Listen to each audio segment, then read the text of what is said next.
kupitia kwenye maeneo hayo. Nikukumbushe ngenga za siasa ndio zinafuata muda mchache ujao, na hizi zitakuwa zikiruka live pia kupitia kwenye ukurasa wetu wa YouTube wa East Africa Radio.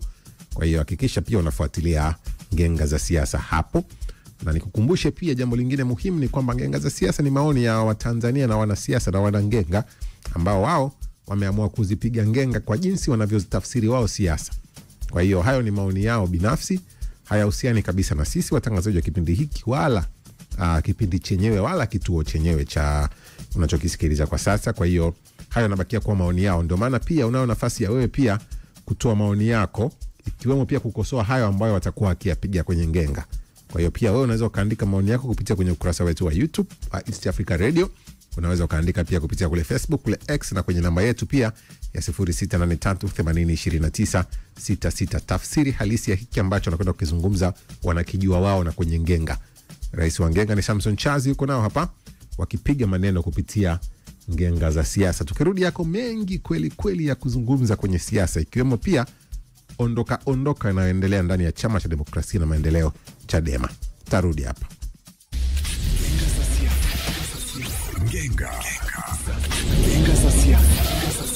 Ngenga za siasa. Jumatatu ya leo tunaendelea tena katika ngenga za siasa, na kubwa hapa tukijadili waliokuwa G55. Tunajua wengi wao wameshajiondoa ndani ya Chama cha Demokrasia na Maendeleo. Je, wana hoja ya msingi? Mmoja kati ya G55 ambaye anakwenda tena kusikika leo katika sehemu ya pili ni Roman Mapunda, tayari ameshatangaza kuondoka Chadema. Je, G55 walikuwa na hoja za msingi ambazo walipaswa kusikilizwa? Roman Mapunda anapiga ngenga za siasa hapa akiwa na Joel Msuya. Huyu anajiita Chadema halisi tu.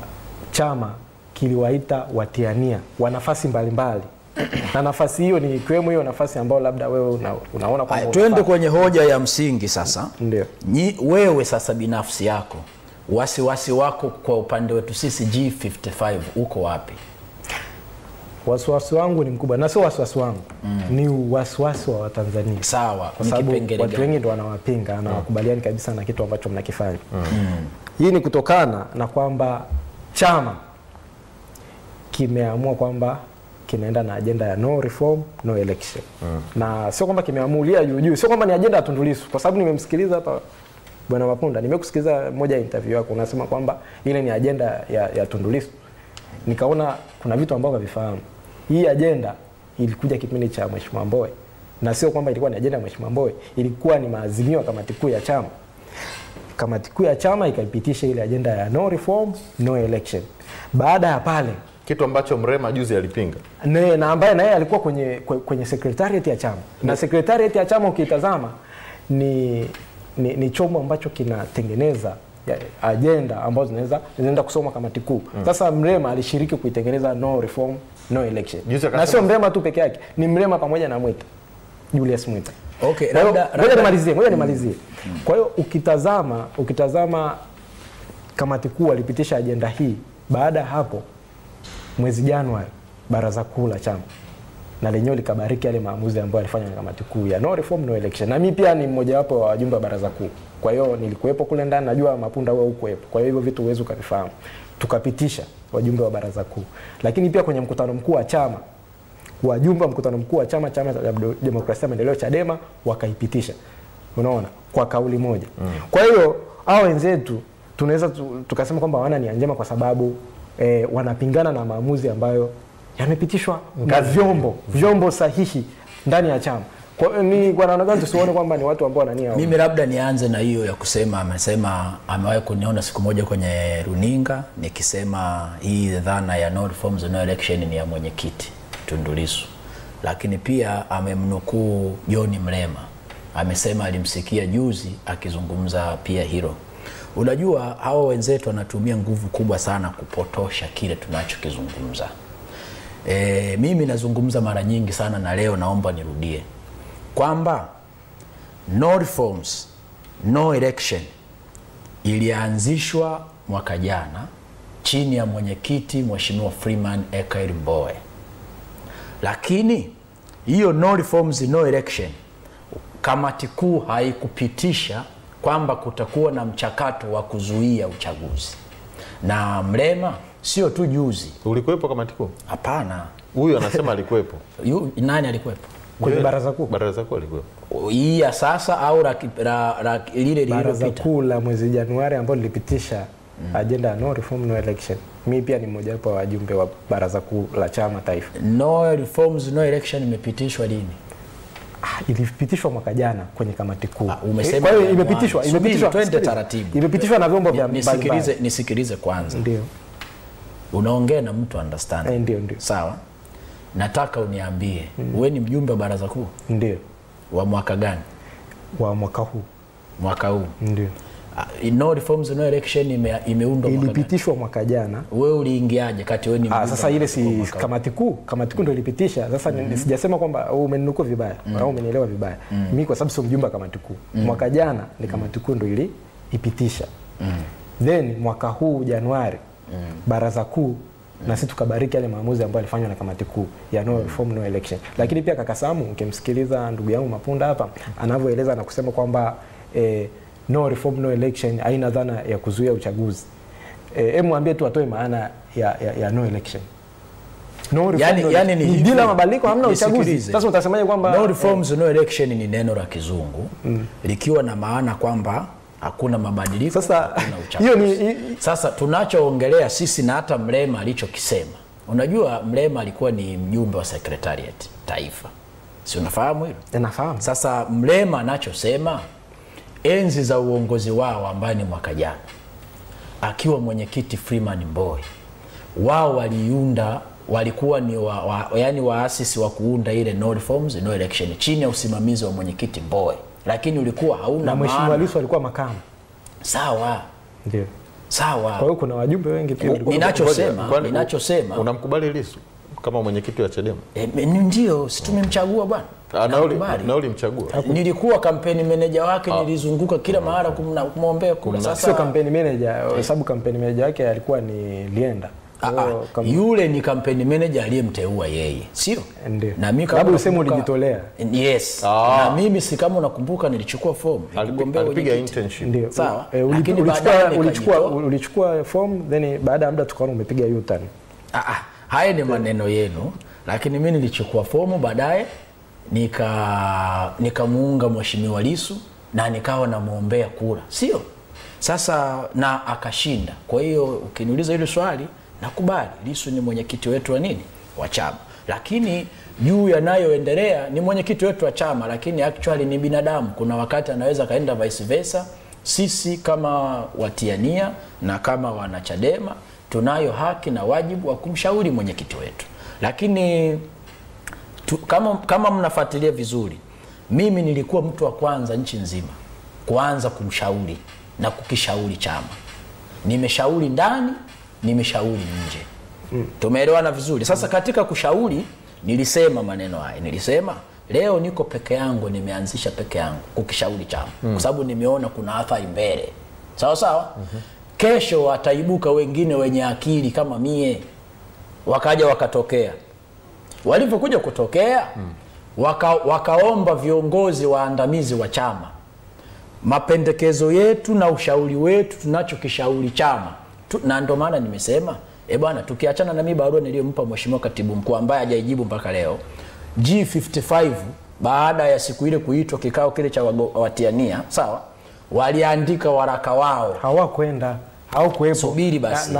Subiri. Umezungumza. Wameandika waraka wao, wamempa Mheshimiwa Katibu Mkuu na upo kwenye mitandao mpaka sasa hivi. Umejibiwa kaka? Wewe waraka. Sasa narudi pale. Unajua watu wanakiuka taratibu za chama alafu wanafikiria labda wanaweza wakaachwa. Sheria lazima ichukue mkondo. Yaani kwa sababu ukiangalia unaposema ukachukua maoni au ushauri wa chama ukakishauri chama mtandaoni. Kuna taratibu. Ndio maana tukasema, ndio maana bado najikita kwenye ile hoja yangu ya kwamba siku ya tarehe 3 mwezi wa 4 pale mlipofanya makosa. Ninachozungumzia kwa ajili ya kusikilizwa. Ngoja nimalizie. Utaratibu unaotaka kufuata. Mliitwa kwa ajili ya kusikilizwa.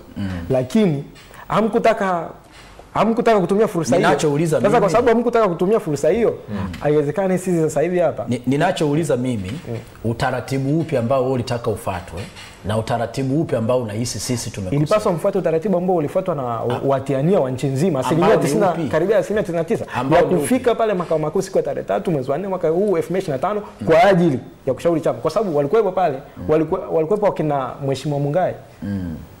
Wakina walikuwepo pale na walitoa maoni kwa chama. Kumbe wewe tuma yako ipo kwangu, sio G55.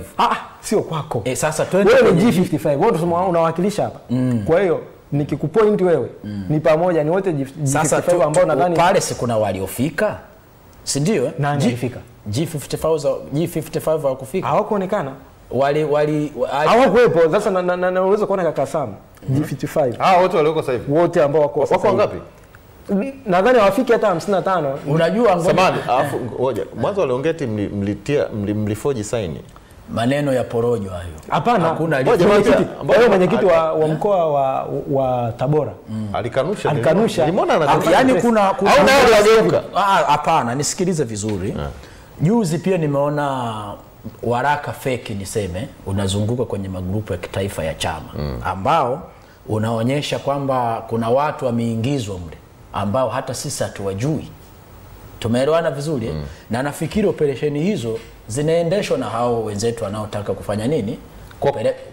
Kwa kujibua mwenyekiti wa Tabora unasemaje? Ni kweli? Kwanza sijalisikia, kwa hiyo siwezi kukizungumzia. Ukiona video yake mimi niliona na kanusha. Mimi yani kwanza nina desturi. Lakini pia kuna mtu anaitwa siwezi kukizungumzia kitu ambacho sijakiona. Na ile sign sio mfuatiliaji. Maneno yani ule waraka ule ambao wote wameandikwa pale ni wenyewe na wamesaini wao wenyewe. Sasa utawasemeaje watu, ndugu yangu Mapunda? Watu wanasema kwamba hawajasign na wapo kwenye G55 nani. Ndio nimesema mfano ni huyu mwenyekiti wa Tabora. Sasa yupo na watu wameona. Wewe ndio hujafuatilia. Wanalalamika kwamba hawakuwepo kwenye nanili, hawakusign. Lakini twende kwenye hoja ya msingi. Lakini inaonekana kwa sababu ni kosa la jinai tu. Twende kwenye hoja ya msingi. Twende kwenye hoja ya msingi. Kwenye swala la kukishauri chama, hata kama angekuwa mtu mmoja, nimetolea mfano hapo. Swala nzima la kuanza kukishauri chama tusizuie uchaguzi, nchi nzima mimi nilikuwa mtu wa kwanza peke yangu. Nilikuwa peke yangu. Hilo silitambua. Nikakishauri chama na nikatukanwa nchi nzima, nikaonekana mpinzani na nini na vitu kama hivyo. Sawa? Lakini pia baadaye wakaja wengine, wakaja kina Julius, wakaja sasa ndio G55 ndio umenielewa na hata sasa ndio maana tunasema mpo nje ya taratibu. Ninachosema au ukisema tuko nje ya utaratibu, unataka utaratibu upi tufuate? Ilibidi mfuate taratibu za kutoa maoni. Chama kina miongozo, chama kina sheria na kanuni zake. Tuliitwa na katibu mkuu, sawa, kwamba wanaotaka kutiania kugombea waje ofisini wote, sio?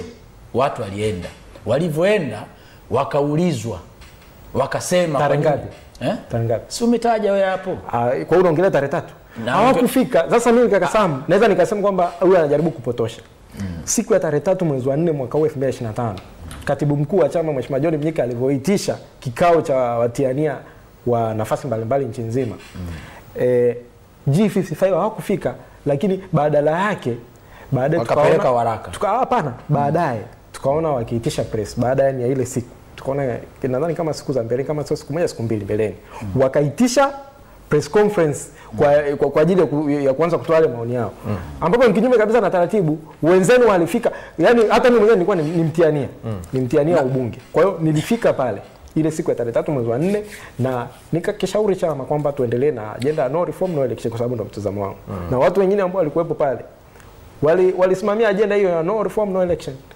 Unajua ukitaka kuamini ukweli katika hili, sisi kuna viongozi ambao tuliwakabidhi barua kiutaratibu wa kikatiba kabisa. Sawa? Mimi unajua wanaozungumza kwamba taratibu hazikufuatwa ni hao vijana wa huko mtaani. Sawa? Huyu hayuko mtaani, yuko hapa. Nikiwa na maana kwamba kwa mfano kama mimi nina jambo lolote la kukishauri chama, siwezi kumpa huyu. Katiba imeelekeza nani nimpe. Sawa? Nimewahi kuzungumza hadharani kwenye vyombo vya habari anaosema au hata kama chama viongozi waandamizi wa kitaifa wanaosema kwamba sisi hatukufuata utaratibu Sawa? Nasema utaratibu tulifata, na kama wanasema hatukufata, nahitaji mdahalo nao. Nikaomba mdahalo na katibu mkuu, nikaomba mdahalo na mwenyekiti Lissu. Na mwisho wa siku, ilipofika siku, wakawa hawapokei simu. Kwa nini hawapokei simu? Kwa sababu wanajua taratibu tulifuata. Hujafuata taratibu. Na barua tumeandika, hujafuata taratibu. Wapa. Na ukitaka kudhibitisha kwamba hawajafuata taratibu, na ndio maana hata labda uwezo ukafanya, kwa kwanza uwezo ukamuitisha katibu mkuu fanya naye mdahalo wakati alikupa nafasi ya kufika ile siku ya tarehe 3 kuja kutoa maoni yako pale. Alafu unakuja kumuitia nje au kufika. Tunachoongelea unaweza kaona kwamba watu hao tunachoongelea ni hii hoja ya kusemekana au ya kusemwa kwamba sisi hatukufuata utaratibu. Mpo wengi, mpo wachache? Gede wako wachache. Yaani tunavyozungumzia G55 sio watu 55. Mbona wengine hajitokeza? 50. We baba, subiri. Wako tuko gede. Huyu anasema watu kwamba G55 haina watu. Haina watu. Sasa watu wanakanusha huko, wanasainisha saini za watu. Mbona kama viongozi wa juu wa chama ni kama hawakubaliani na nyinyi kama nasema hivi, na nyinyi mnaonekana mnasigana na viongozi. Narudia kusema, hata wanaofukuzwa wanakana kufukuzwa. Nasema hivi, kwenye swala la kufukuzwa au kuandikiwa barua, ingawa huyu pia kile ninachokisema anasema yeye hana taarifa. Mimi hapa katika hizo ni ngenga za siasa sehemu ya pili zikitamatika kwa leo. Sehemu ya 3 itaendelea tena siku ya kesho, na kukumbusha kwamba ngenga za siasa zinapigwa ngenga na yeyote mwenye haki. Na kama una uwezo wa kupiga ngenga za siasa, uwe chama chochote kile kama vyama 19 vilivyo, ama uwe mchambuzi hata wa siasa, na ukitaka kushiriki ni rahisi na ni bure. Nifuate pale Instagram ama Facebook, tafuta jina la Samson Charles. Utakapoona picha yangu, njoo inbox niwekee namba yako ya simu, alafu tuje tupige ngenga za siasa. Itaendelea tena siku ya kesho. Ngenga za siasa. Ngenga za siasa. Hapo kutokea Chadema, mwingine amekwisha ondoka Chadema, na jana nilikuwa nikipita na muona Romanus akiwa anajiunga na chama cha wananchi CUF. Siasa zimechangamka kweli kuelekea kwenye uchaguzi mkuu wa mwaka huu 2025. Mambo kama haya sio mapya au mageni, tutasikia kwa wingi kweli, na bahati nzuri uamuzi huo unabaki